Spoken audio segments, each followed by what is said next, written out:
Corona vaccination अभियान जारी। 24 घंटे में 18,000 से ज्यादा लोगों को लगी वैक्सीन की पहली डोज। 7,622 लोगों को लगा दूसरा टीका।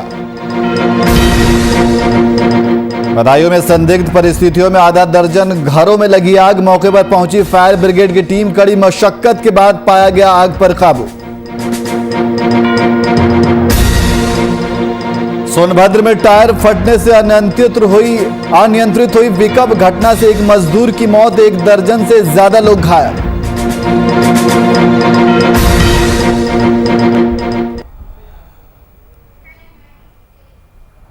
नमस्कार, मैं नियाज खान और आप देख रहे हैं वीआईपी न्यूज। अब सीधे रुख करते हैं खबरों की ओर। कोरोना के दूसरे स्ट्रेन के कहर को देखते हुए झारखंड के मुख्यमंत्री हेमंत सोरेन ने बड़ा ऐलान किया है। मुख्यमंत्री ने 22 अप्रैल की सुबह 6 बजे से 29 अप्रैल की सुबह 6 बजे तक लॉकडाउन की घोषणा की है, जिसे स्वास्थ्य सुरक्षा सप्ताह के नाम से जाना जाएगा। इस स्वास्थ्य सुरक्षा सप्ताह का अनुपालन सभी के द्वारा किया जाना अनिवार्य है। मुख्यमंत्री हेमंत सोरेन ने राज्यवासियों को संबोधित करते हुए बताया कि कोरोना संक्रमण के चेन को तोड़ने के लिए सरकार ने यह निर्णय लिया है। 2021 या जोहार। झारखंड में कोरोना के बढ़ते संक्रमण को ध्यान में रखते हुए सरकार ने कुछ महत्वपूर्ण निर्णय लिए हैं। इस संक्रमण का चेन ब्रेक करना नितांत आवश्यक है। झारखंड एक गरीब राज्य है। हमारी प्राथमिकता है जीवन और जीविका दोनों को सुरक्षित करना। इस संदर्भ में हमने 22/4/2021 यानी परसों से 29/4/2021 तक स्वास्थ्य सुरक्षा सप्ताह का सभी को अनुपालन करने का निर्णय लिया है और मुझे पूरा विश्वास है इस स्वास्थ्य सुरक्षा सप्ताह के माध्यम से हम कोविड-19 के चेन को ब्रेक करने में सफल होंगे। इस स्वास्थ्य सुरक्षा सप्ताह में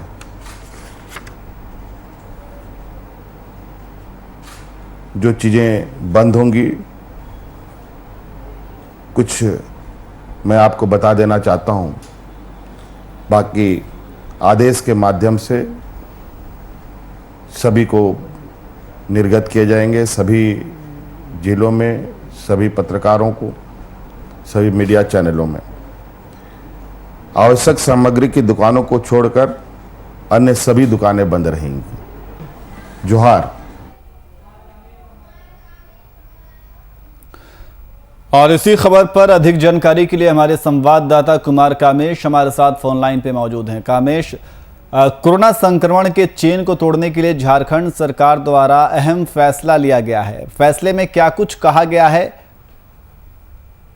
देखिए, आज जो बहुत ही महत्वपूर्ण फैसला झारखंड के लोगों के लिए और झारखंड के लोगों के स्वास्थ्य हित में लेकर माननीय मुख्यमंत्री हेमंत सोरेन ने आज यह घोषणा की है कि पिछले जिस तरह से पिछले कई दिनों से लगातार झारखंड में यह देखा जा रहा था कि कोरोना संक्रमण के दूसरे लहर के कारण लगातार कोरोना संक्रमित मरीजों की मौत हो रही थी। मौत के आंकड़ों में वृद्धि देखी जा रही थी। साथ ही साथ कोरोना संक्रमण के जो मरीज है उनकी संख्या में भी इजाफा हो रहा था। इसको लेकर जहां देश के दूसरे राज्यों में एहतियात के तौर पर लॉकडाउन लगाया गया था, उसी तरह से झारखंड में भी स्वास्थ्य सुरक्षा सप्ताह के नाम से एक सप्ताह का पूरी तरह से प्रतिबंध लगाया गया है। लोगों के आने जाने पे, आवाजाही पे पूरी तरह से रोक लगा दी गई है। देखिए, स्वास्थ्य सुरक्षा सप्ताह कहा जाए या लॉकडाउन कहा जाए, लॉकडाउन के नाम के बदले ही माननीय मुख्यमंत्री ने स्वास्थ्य सुरक्षा सप्ताह इससे नाम दिया है। और स्वास्थ्य सुरक्षा सप्ताह के तहत जो जरूरी सेवाएं हैं, उन सेवाओं को छोड़कर बाकी जो सेवाएं हैं वो पहले की तरह पूर्ण रूप से, जो पहले लॉकडाउन में जिस तरह से बंद कर दिया गया था, प्रतिबंध लगा दी गई थी, उसी तरह प्रतिबंध लगा दिया गया है।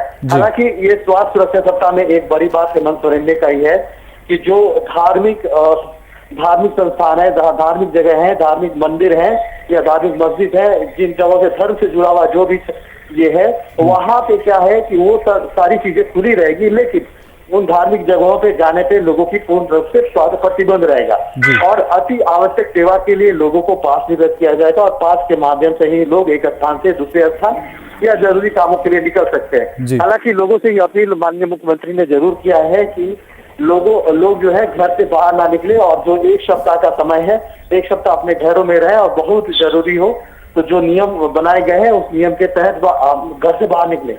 जिस तरह से कोरोना संक्रमण का जो लहर चल रहा है और जिस तरह से कोरोना संक्रमित मरीजों की मौत हो रही है और जिस तरह से पूरे देश में कहर बरपा रही है कोरोना, उसको देखकर कोरोना का जो चेन है उस श्रृंखला को तोड़ना मतलब निहायत ही आवश्यक हो गया था। और ऐसे में जिस तरह से माननीय मुख्यमंत्री ने आज यह फैसला ले लिया है कि 22 अप्रैल से लेकर 29 अप्रैल तक, जो 22 अप्रैल की सुबह 6 बजे से लेके 29 अप्रैल के शाम 6 बजे तक जिस तरह से ये फैसला लिया गया है, तो यह बहुत ही महत्वपूर्ण फैसला है। और आने वाले दिनों में हो सकता है कि ये जो स्वास्थ्य सुरक्षा सप्ताह जो एक सप्ताह के लिए माननीय मुख्यमंत्री ने घोषणा किया है, अगर स्थितियां जो है नियंत्रण में रहती है तो हो सकता है कि इसे और आगे नहीं बढ़ाया जाए। लेकिन स्थितियां अगर विपरीत होती है तो भविष्य में इसे लेकर और भी आगे भी स्वास्थ्य सुरक्षा सप्ताह को बढ़ाया जा सकता है।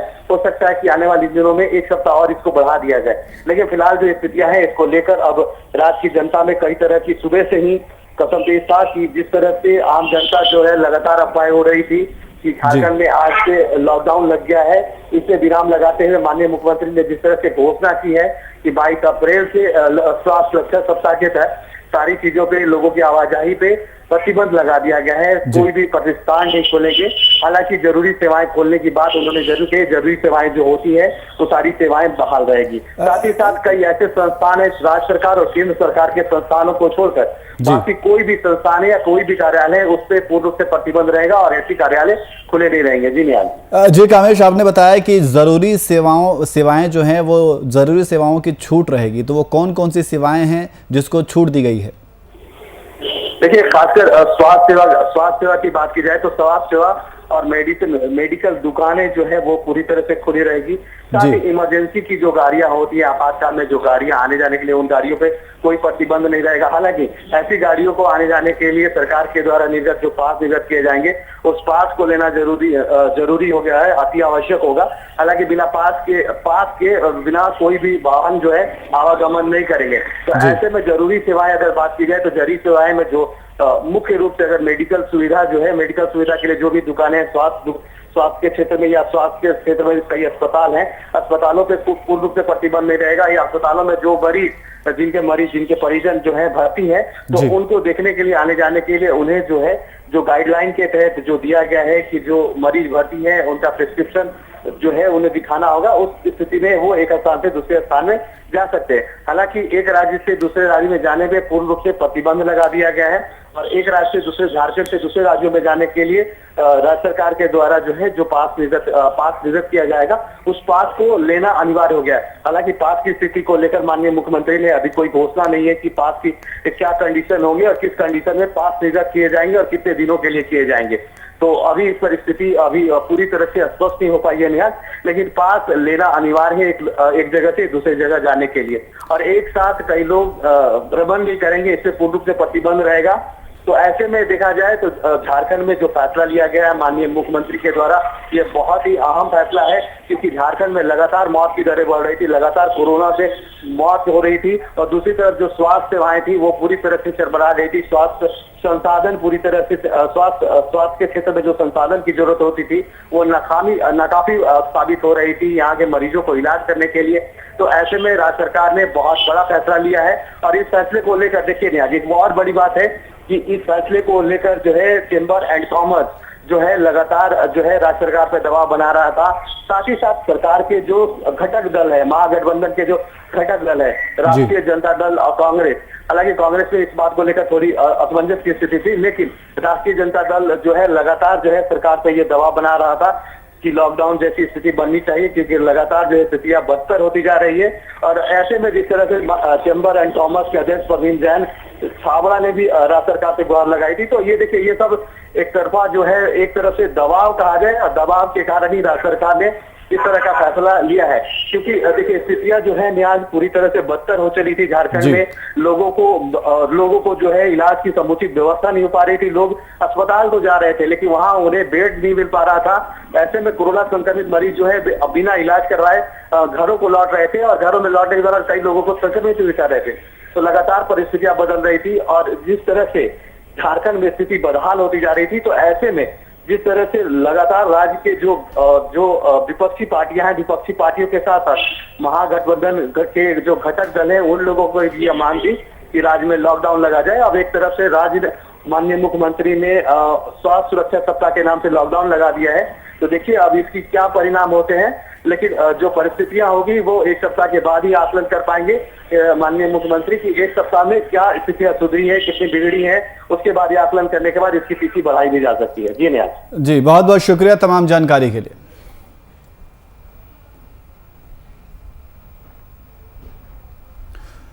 वहीं पटना और पूरे बिहार में कोरोना की स्थिति काफ़ी ख़राब है। सरकार के उपाय नाकाफ़ी हैं, लेकिन अभी भी लोग समझ नहीं पा रहे हैं और बिना मास्क के पटना जंक्शन जैसे संवेदनशील जगहों पर घूम रहे हैं। इसे देखते हुए जाप की ओर से पटना जंक्शन पर लोगों को मास्क दिया गया और गुलाब का फूल देकर उनसे प्रार्थना की गई कि मास्क का प्रयोग करें।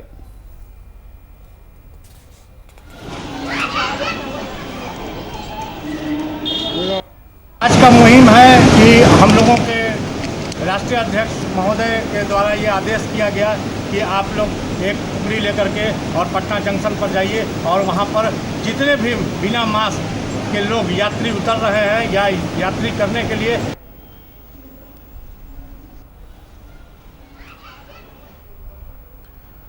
वहीं दुमका जिला अंतर्गत बासुकीनाथ धाम में पंडा पुरोहितों और स्थानीय दुकानदारों ने लॉकडाउन का स्वागत किया, जहां पंडा पुरोहितों ने कहा कि जिस प्रकार से पूरे देश में कोरोना की भयावह स्थिति उत्पन्न हो गई है, ऐसे में सरकार अगर लॉकडाउन का निर्णय लेती है तो बहुत अच्छी बात है। वहीं पुरोहितों ने झारखंड सरकार से भी आग्रह किया कि इस दौरान गरीब तबके के लोगों को सरकार की ओर से आर्थिक पैकेज या राशन उपलब्ध कराया जाए।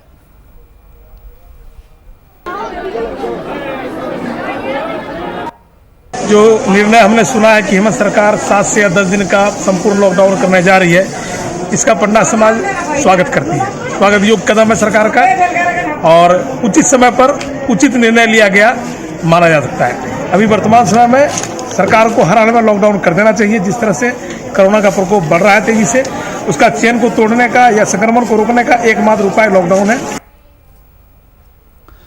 वहीं झारखंड में कोरोना महामारी का कहर जारी है, तो वहीं टीकाकरण अभियान भी जोरों पर किया जा रहा है। राज्य में बीते 24 घंटे में 18,758 लोगों को कोरोना टीके का पहला डोज लगा, वहीं 7,622 लोगों को दूसरा डोज दिया गया। वहीं बीते 24 घंटे में कोरोना से 46 लोगों की मौत हो चुकी है, जबकि 1,404 नए केस मिले हैं।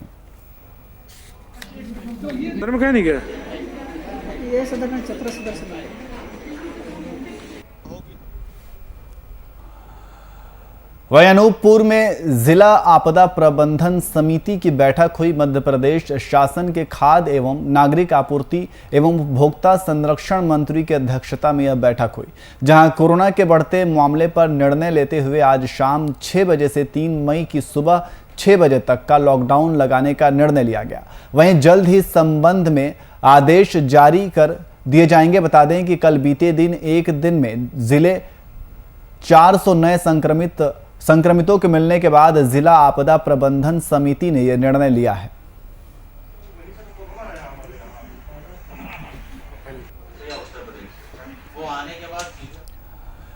वहीं कैमूर के भभुआ शहर में डीएम और एसपी ने सभी दुकानदारों और आम लोगों को बिहार सरकार के गाइडलाइन का पालन करने का निर्देश दिया है। इसे लेकर डीएम एसपी समेत भारी संख्या में पुलिस बल सड़कों पर उतरे और 6 बजे से पहले सभी दुकानदारों को बंद करवाई।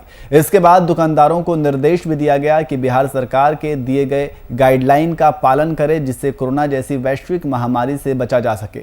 साथ ही गाइडलाइन का उल्लंघन करने पर कार्रवाई की बात भी कही है।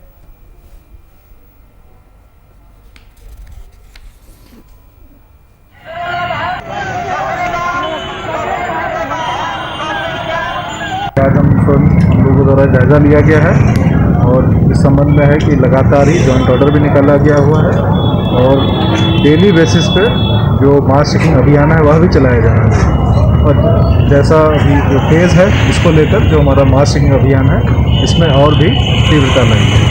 तो कोई दंडात्मक कार्रवाई की जाएगी जो नहीं मान रखते था? पूर्व में भी दंडात्मक कार्रवाई की गई है। जिन भी हमारे जो दुकानदार भाई हैं जिन्होंने गाइडलाइंस का अनुपालन नहीं किया गया है, तो चाहे हमारा मोतिहार मंडल हो या महुआ मंडल हुआ हो, दोनों जगह दुकानों को विधिवत रूप से सील भी किया गया है। कुछ जगह में दुकानें बंद भी रही हैं। जो भी दिया अगर गाइडलाइंस का अनुपालन नहीं किया जाएगा तो कठोर कार्रवाई। आज से नियम लागू है पूरे बिहार में। शाम को 6 बजे के उपरांत जो जरूरी और आवश्यक सेवाएं हैं उनके अलावा जो अन्य दुकानें वो बंद रहेंगी।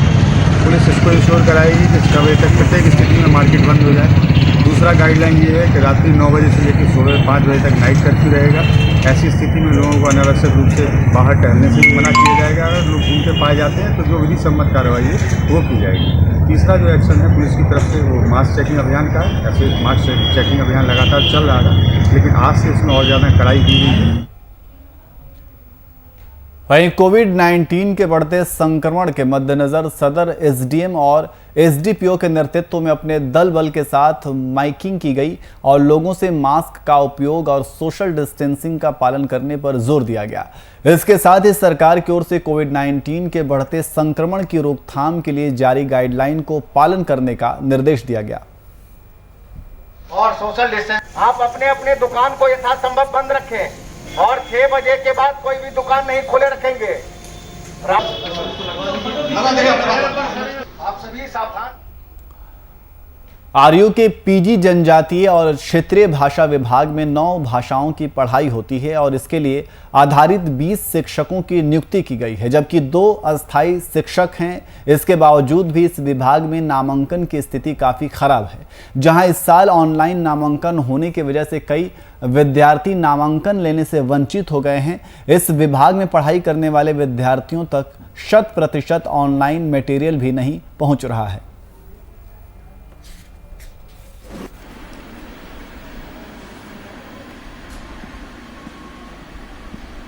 जनजातीय एवं क्षेत्रीय भाषा विभाग के सत्र 2020-22 में नामांकन बहुत कम हुआ है। यह झारखंड राज्य के लिए बहुत ही दुर्भाग्य की बात है, क्योंकि यह राज्य का इकलौता विभाग है जहां पर झारखंड की भाषा, संस्कृति, रीति रिवाज और यहाँ की परंपरा की पढ़ाई होती है। इसके बावजूद विश्वविद्यालय प्रशासन उदासीन बैठी हुई है।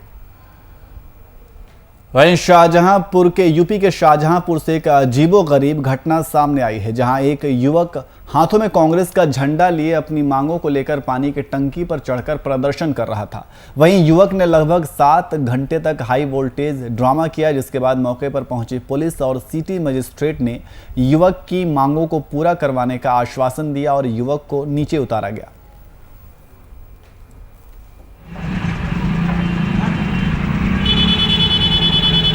जब मुझे जानकारी हुई तो युवक टंकी पर चढ़ चुका था और कोई कांग्रेसी कार्यकर्ता बताया जा रहा था। कुछ उसकी मांगे होंगी प्रशासन को लेकर, इसी वजह से शायद वो ऊपर टंकी पे सुबह तड़के चढ़ गया था और प्रदर्शन करता रहा अपना। स्थानीय प्रशासन और बेरी चौकी इंचार्ज वगैरह सारे लोग आ चुके थे वहाँ पर। फिर कुछ समझाकर बुझाकर उसको शायद नीचे उतारा गया है, लेकिन उसकी मांगें थी इसलिए कुछ प्रशासन ने ध्यान दिया या नहीं दिया ये तो नहीं जानकारी है, लेकिन अपनी मांगों को लेकर ही वो चढ़ा था। कुछ उसकी मांगें होंगी। इसके बाद प्रशासन आया आनन फानन में और उसको उतारकर टंकी से ले गया।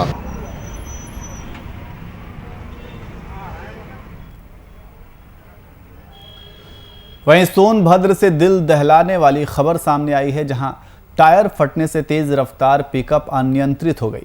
वहीं हादसे में एक मजदूर की मौके पर मौत हो गई और दर्जन से ज्यादा मजदूर गंभीर रूप से घायल हो गए।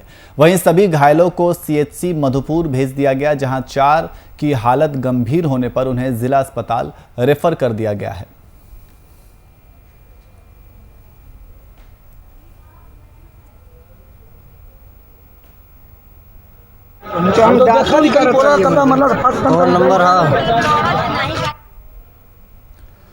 वहीं बदायूं के मुडारी सिद्धारपुर गांव में संदिग्ध परिस्थितियों में आग लगने से आधा दर्जन घर जलकर राख हो गए।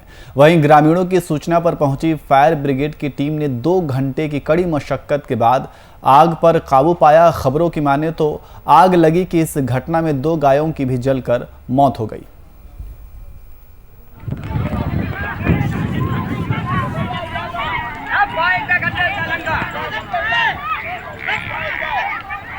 3 कुंटल लाइटर जल गया। 3 बीघा का गेहूँ खड़ा वाला भी मैंने इकट्ठा करके लगा दिया था, वो भी जल गया।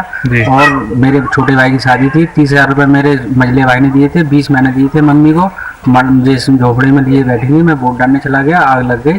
50,000 रुपये का नगदास जली मेरी, और इंजन जल गया, और भूसा, और 3 कुंटल लाइटा, और इतना नुकसान मेरा यहाँ हुआ है।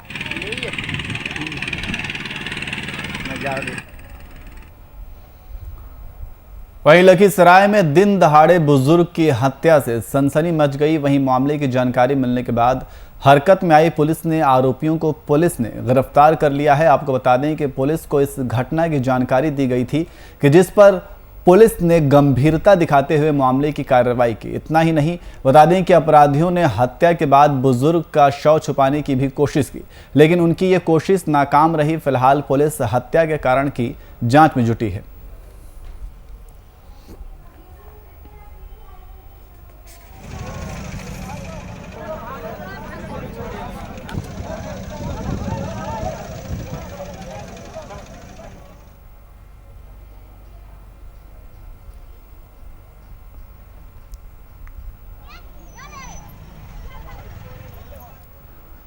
वहीं भारत नेपाल सीमा पर अवस्थित मधवापुर थाना के पास डकैतों ने एक डकैती की घटना को अंजाम दिया, जिसमें दर्जनों की संख्या में हथियार से लैस पहुंचे नकाबपोश अपराधियों ने जमकर बमबारी करते हुए पिस्टल और लोहे की रॉड से मारकर 8 लोगों को जख्मी कर दिया और घर में रखे 24 लाख रुपए से ज्यादा लूट कर चले गए। वहीं इस वारदात के बाद से ग्रामीणों में पुलिस की लापरवाही को लेकर आक्रोश है।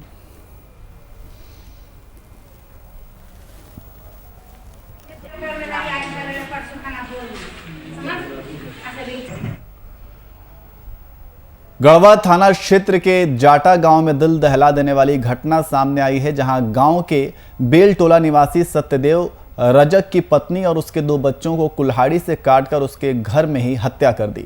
लेकिन इसकी जानकारी परिजनों को देर रात को मिली। घटना के संबंध में मृतका का पति सत्यदेव रजक ने घटना के बारे में बताया।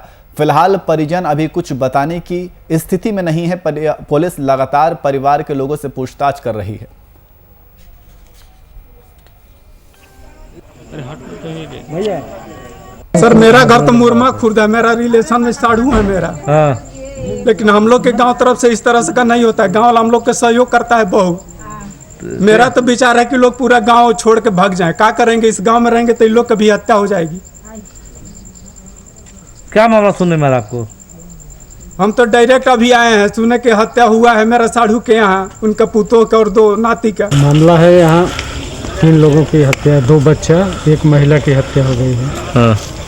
इस संबंध में हम लोग छानबीन कर रहे हैं, अभी स्पष्ट नहीं हो पाया है। हमारे घर में मर्डर हुआ है सर, बहू को और 2 नाती को। टोटल कितना मौत हुआ है? जी सर, टोटल कितना मौत हुआ है? 3 आदमी का मौत हुआ है सर। क्यों मौत हुआ?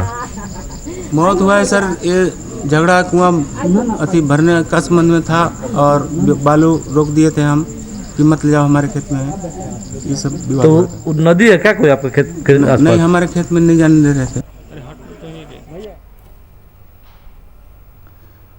वहीं कन्नौज में बड़ा हादसा होते होते टला, जहां टायर फटने से तेज रफ्तार से चल रही कार अनियंत्रित हो गई और डिवाइडर से टकरा गई और जिसके टायर में आग लगी। मौके पर कार जलकर खाक हो गई। वहीं कार में सवार 4 लोगों ने किसी तरह अपनी जान बचाई। सूचना मिलने पर पुलिस राहत कार्य में जुट गई। टंकी फटी में तो आग ही लगी, नहीं लगती ना। अब वो देखो उसी कहीं भी ले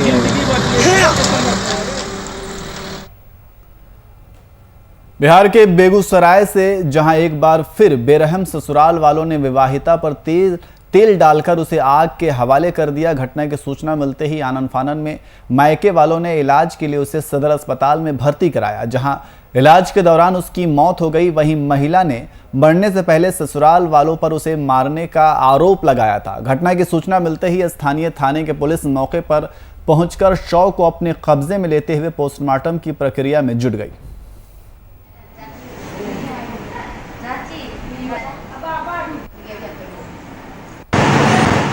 मेरे ननद को देवर हाथ तोड़ के उस समय मारा, फिर भी मेरे ननद उस घर में रही।